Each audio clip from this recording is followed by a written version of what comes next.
Une fois de plus, bienvenue mesdames et messieurs dans ce journal. Le gouvernement de la République est de plus en plus déterminé à doter le pays du fichier général de la population à travers les opérations d'identification et le recensement conformément à son programme d'action 2021-2023. À travers ce processus, les Congolais seront dotés d'une carte d'identité. La procédure est lancée par le gouvernement grâce à la signature du protocole d'accord entre la CENI, l'ONIP et l'INSS.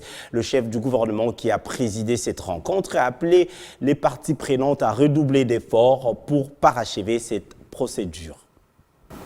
Ceci est un grand jour, effectivement, une étape importante attendue par notre population, par le gouvernement et surtout par Son Excellence Monsieur le Président de la République, dont je salue le leadership et qui a promis de donner et de doter chaque citoyen sa carte d'identité et surtout d'offrir au pays des statistiques fiables de sa démographie. Pour rappel, c'est depuis les années 1984 que notre pays n'a plus eu de carte d'identité.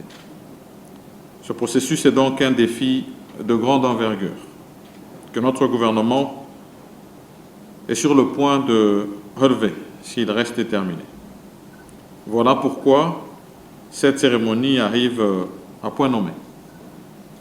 Mesdames et messieurs, en vue de matérialiser le programme d'action du gouvernement, notamment ce qui concerne l'axe 5 relatif au dénombrement de la population et poursuite des réformes électorales et institutionnelles, le gouvernement a entrepris de relever à court terme les défis d'identifier la population en vue de doter chaque citoyen d'une carte d'identité nationale et d'en connaître les différentes caractéristiques socio-économiques ainsi que démographiques pour mieux planifier son développement.